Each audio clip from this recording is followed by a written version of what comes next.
Bada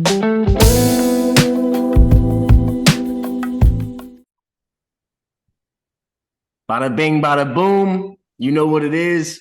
CEO Geek with my boy Goosey.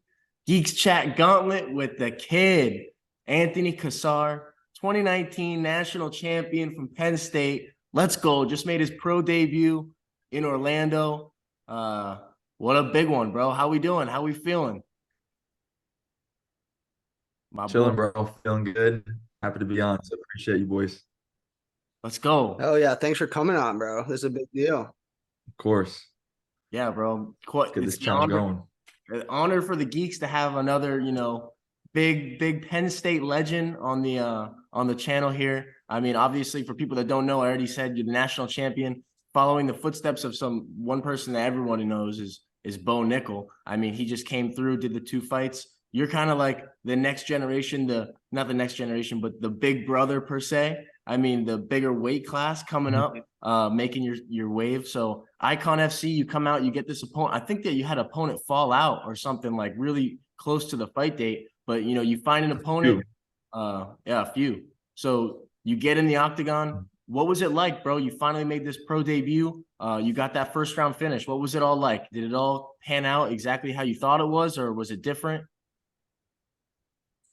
It did. I mean, it was a long time coming. Like I said, I was hurt for a few years and I knew I wanted to do MMA for a minute now. So as the fight got closer, I had a couple opponents pull out. It wasn't until like close to the fight that it was secured. So I was happy with the dude that showed up. And as it got closer, I just felt more and more calm and at peace. And then I got in that cage and I could have spent the whole night in there. I felt so good. Heck yeah. How did that feeling, like the pre-fight feels, compare to how you would feel before a wrestling match or anything like that at Penn State? Yeah, I got that question a lot. And you never really know how it's gonna feel, right? Like you can prepare as best you can, but when you get into a cage and they lock the door, it's a little different than a wrestling match. But honestly, it just felt like a big duel or like a big tournament. So similar to those kind of feelings, where like the pressure's on and you're just you're ready to go. And so, but like I said, once I got in there, I felt honestly like more at peace and at home than I had it in some wrestling matches. So I just felt like God was leading me to this point, and this is what I was made to do. Yeah, that's awesome. And you mentioned it was like a big time duel. It did have a pretty big fight feel being in the arena that night, because yours was one of the first fights that people really got locked in on and were like, oh shit, this guy's coming out now. And everyone was saying, oh, Penn State wrestler. So we're expecting the takedown, and then bam, that overhand hits and that guy's on the floor and you're just pounding him out. Yeah. Was that kind of how you expected it to go? Yeah, it was definitely what I visualized. I know a lot of these guys are going to expect me to just dive in and hold on to them, but that's not my goal. Obviously, I'm going to use my advantage and what I'm really good at, and that's taking guys down and mauling them. But I want to be excited. I want to get finishes. I don't want to just be a boring wrestler. So if I can get the finish on my feet, then I'm going to do that. If I can get a submission, I'm going to do that. And then if I have to use my wrestling, then obviously that's always there. But I want to mix it up and be a complete mixed martial artist. Yeah, 100%. And like you Definitely. said earlier, you've known that you wanted to do this for a long time. Take us back to like when you found out, like when did you realize that, like, oh, I want to fight? Because obviously you've been wrestling your whole life. Big part of your life is wrestling. When did it all click in your head where it was like, dude, I want to put on gloves and melt somebody's dome?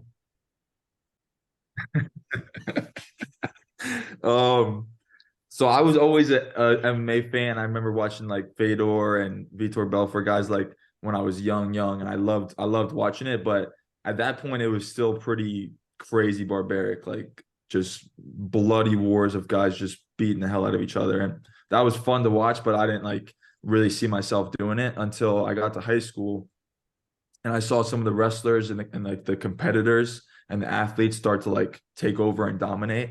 And I could see the transition of when I was done with wrestling that it's something I could see myself doing and be successful at. And then after my Olympic aspirations, I was just felt like I was more and more drawn to it. And I like to say that fighting's like everything I love about wrestling, but on steroids. So it really tailors to like everything that I love. Absolutely. And then for the fans that weren't there at Silver Spurs Arena when you fought, on your post fight, you I think it was Abe Kawa, you made a little call out to him and said that he doubted you. He didn't think that you would get in that octagon, and there you were getting the quick finish. So what was that whole backstory about? Yeah, this dude Malky, you guys know, but he's first round management with Abe, and I had to hear this dude talk trash for the last 2 years while I was hurt and Bo was fighting. You know, every time I see him, just talking about I was too pretty, I was too this, too that, I would never get in the cage. I was cornering Bo every fight, so it was always there. And so that was my plan, was get in that cage, get that first round finish, and then call out that dude. And sure enough, he was nowhere to be found. So honestly, the dude's all talk. That's funny stuff. Yo, so what's the biggest like takeaway or advantage you would say that, you know, you bring to the MMA octagon from Penn State? Like, you know, obviously there's like the discipline factor, or like you could say like the level of training in the room or the work ethic. What do you think it is like solely that like translates so well to the octagon that gives you guys that advantage? Guys like you, Bo, George coming up, you know, Moose is around. What is that specific trait you brought to? First word that comes to mind is just professionalism. Like the system that Penn State wrestling has, and the coaches that we have involved, they just have it so dialed into where it's a professional really job, to where we're not just going in there and doing and just training like crazy and not thinking about recovery and diet and the mentality of competing. Like there's just so much that they have dialed in that we can kind of trust their process and take that into the fight game, that I just don't see as much. You know, there's a lot of street fighters and lack of discipline, and it's just a different game. And so I feel like the biggest thing is bringing in what they've done so well and creating a system for success, and then the mentality of just how we go into competition and how we approach training and how much we love the whole game, I think is really going to be a game changer for the guys like Bo and I coming in to really revolutionize MMA as a whole. Oh yeah. And then speaking on Penn State a little bit, you mentioned you're cornering Bo. Bo was cornering you after your fight. You're cornering one of your other teammates from Penn State. And then on Instagram, all that, you guys always seem to be supporting each other. Is that a brotherhood that is specific to Penn State wrestling, or is that kind of the wrestling community as a whole? Yeah, I think wrestling as a whole is it's a small world, and it's a tight-knit group of interesting people that get into it. So you got to be a little crazy, and it's definitely a world of good character and specific type of people that can handle the gruel of and the grind of such a grueling sport. And then yeah, with Bo and I and Moose and you know, other teammates at Penn State, we definitely have a tight knit group of similar mentality. We want to be the best, and we're all in. So we don't really have a big gym with a lot of different personalities and goals. It's like right now it's just a few of us, and then we have the wrestling guys as well, and we all have the same goal in mind. So that helps with, you know, being with people on a daily basis, or, you know, those are people that you're going to become more like and spend most of your time with. So definitely people that are on the same page helps. One of the quotes that I love, you know, that you Penn State guys all kind of go by is, you know, chasing gold, not paper. You know, I feel like that really speaks to like the mindset of like, so moving forward, bro, we got all these articles, you know, UFC Fight Pass writing articles about you. You got the UFC website posting about you, and you're fighting at, you know, heavyweight, obviously aspirations at 205. I know I kind of just asked you, you were saying that you kind of want to shred through 205, but kind of give us an insight on, you know, what it looks like in those two weight classes moving forward. Is it a double champ status that you're chasing? Yeah, I mean, I have experience in both areas, cutting down and going up. So I know the process. I'm confident in my coaches that we can tailor to each weight class. So yeah, the goal is obviously the UFC, dominate light heavyweight, and then move back up to heavyweight once I feel like I've done everything I can at that lighter weight class. So yeah, I'm happy with where my body's at, and then I have the opportunity to definitely be, you know, double champ. Yeah, no, I mean, a world-class wrestler, especially in that 205 division, we see guys like Glover Teixeira starting fighting in his 20s, and now he's one of the best grapplers in that division. I can definitely see you getting in and making waves. But speaking on Glover Teixeira in that 205-pound division, first pay-per-view of the year, they're duking it out for the light heavyweight belt. Who do you got in that fight, Glover or Jamal Hill?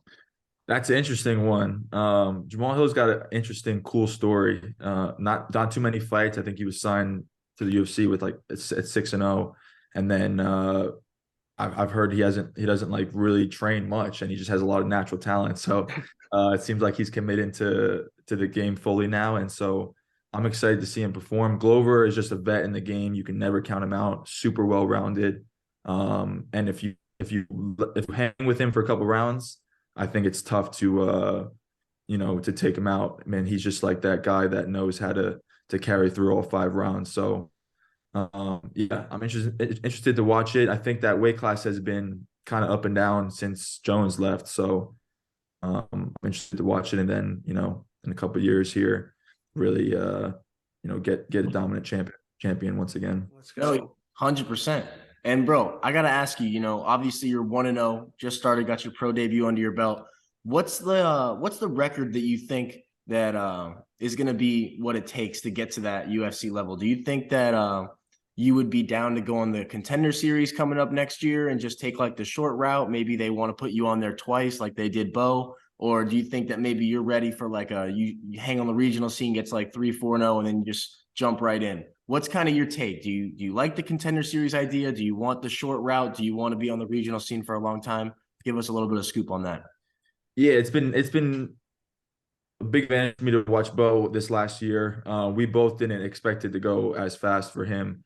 So that's been really cool to watch. I can kind of see the potential path that I could take.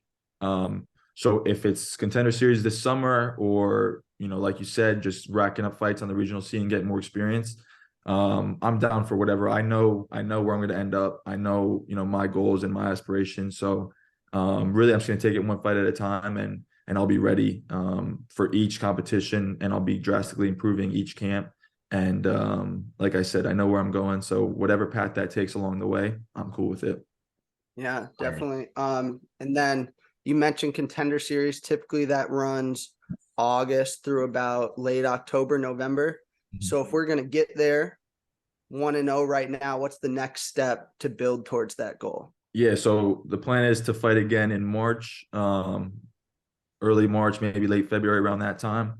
And then, yeah, just like I did with this fight, fight, take a week off, and then get back to camp and just kind of rattle them off. I'm healthy right now. I'm getting a lot better each camp. So yeah, I want to fight, at least 4 times this year. When did you meet Bo?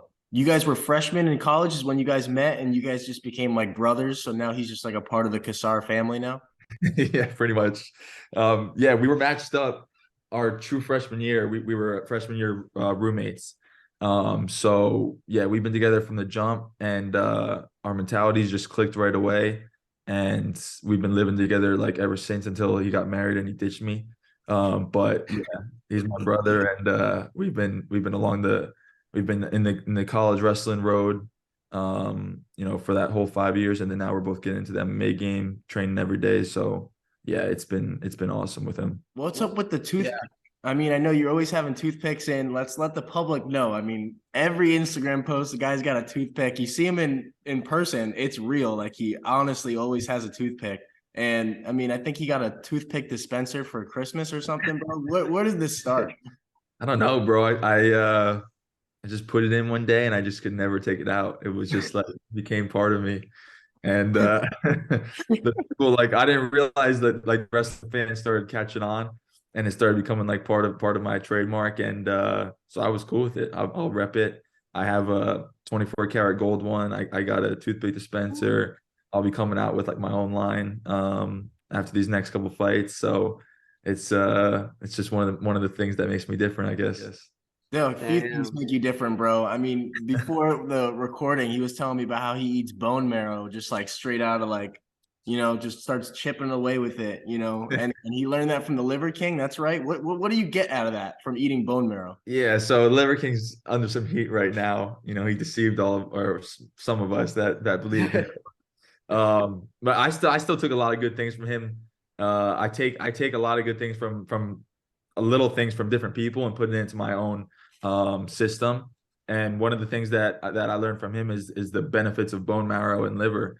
And it's been great for me. I order the femur bones from a local farm, and then I just chip out the raw marrow, and then I just scoop it up and eat it. Sometimes I'll put some honey on it, and it's just really good fats. It's got a lot of like good growth hormones that help for some of my injuries and stuff like that. So if there's something that can make me a better person, fighter, competitor, I'm gonna do it. Get that bone marrow in you is what he's saying pretty much. And then, you know, you're mentioning Liver King. I'm sure that's just alpha guy stuff. You're living with Bo Nickal, 2 alphas, same house. I'm sure you guys were competing. Who cooks a better steak? Because I always see Bo going in about how good he is at chefing up steaks. I'm sure Mr. Anthony Cassar has a little competition for him in that department. Not at all, bro. I got spoiled with that because he likes making steak so much and I love eating it. I just let him do his thing. So I don't even try. But yeah, he definitely gets a little frustrated with my cooking because I don't cook for taste. I just cook for efficiency. And so, you know, my chicken is completely bland, unseasoned, ground beef, just straight up. So, you know, when I have an interesting relationship with food because I've cut weight and I've appreciated food, and then I've bulked up and I've lost all my enthusiasm for food because you have to eat every 2 hours. So at this point, you know, it's more of just an efficiency thing, whatever's going to keep my muscle strong and fuel me up for that next training session. Damn, bro. That was even more manly of an answer than I was expecting. I was expecting like, oh, I season it. He's like, I don't care. I'm just eating for efficiency. This body's a temple. Oh, it's a temple. Yo, so what's up with the sunbathing techniques? I mean, I'm hearing that you're just laying in the sun for like hours on end. You're bringing out all my secrets, bro. Yeah, bro, I'm ripping them out right now. Is this like a meditation thing, or is this just something you like to do, like a fucking crocodile? Well, yeah, I mean, the sun's huge, setting up our sleep. I like to have a little, you know, olive oil tan skin as well. So there's a lot of benefits to it. And, you know, even in the winter, I'll go out for 10 minutes every morning, barefoot, no shirt, and just soak up that vitamin D and control my breathing and just make sure I'm ready to go for the day. So I got a lot of things that, you know, I do throughout the day that just keep my mind right and gives me a little edge each time over my opponents. I know they're not doing that. Is that a Florida thing? I know you're up north and it's winter now. Are you still finding those UV rays even in the winter up there? Yeah, it's a little tougher, but I still find a way, even if it's snowing out or whatever. But it's definitely easier when I'm in Florida training. What's the UV index up there, man? The UV index must suck. It's whack, but all right, bro. We're not gonna take all your time, bro. We already have taken a shit ton of it, so we appreciate you, bro. Thanks for coming on. You want to shout out any sponsors? You want to give any kickback? Maybe throw some shade at your brother? Maybe, I don't know. Before we get out of here? No, I appreciate y'all. Zach said he's got some boys that have this podcast. They're doing pretty well, so I had to make it happen. And you guys are all killing it out there. And yeah, just keep it up and appreciate y'all having me on. Let's go. We're excited. We're going to be following. We're going to get the people going behind Ant the Champ. February, March, keep an eye out. Let's keep this thing rolling. Let's go. I'm CEO Geek. That's the Champ. That's Goosey. We are out. Thanks for tuning in.